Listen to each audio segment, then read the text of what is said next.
సంఘంగా కూడిన మనం అందరము కూడా ఎవరికైనా కాస్త చిన్న కష్టం వచ్చిందనుకోండి, మనం అందరం ఏం చేయాలి తెలుసా? వారి కోసం ఇంకా గోలు పెడుతూ, ఏడుస్తూ, కన్నీరు విడుస్తూ ప్రార్థన చేయాలి.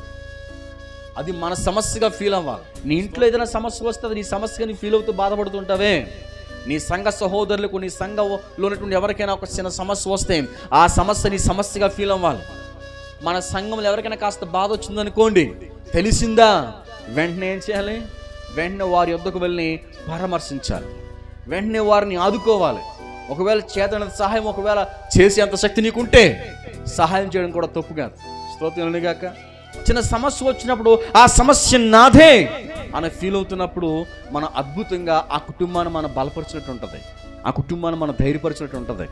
సాధారణంగా అంతెందుకండి, ఎవరైనా కాస్త ఇబ్బందిగా ఉన్నప్పుడు, సమస్యగా ఉన్నప్పుడు, ఏదో రోగం వచ్చినప్పుడు, వారు మంచం మీద ఉన్నప్పుడు, హాస్పిటల్ ఉన్నప్పుడు దయచేసి సంఘస్థులుగా మనం అందరం వెళ్ళాలి, పరామర్శించాలి.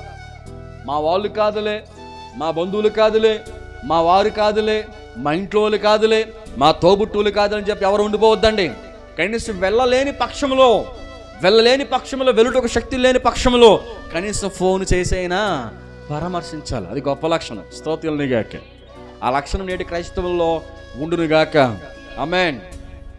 మన సంఘంలో ఎవరికైనా చిన్న సమస్య వచ్చినప్పుడు దయచేసి ఆ శక్తితో ప్రార్థన చేయండి.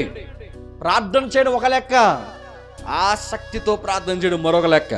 చేస్తున్నారా?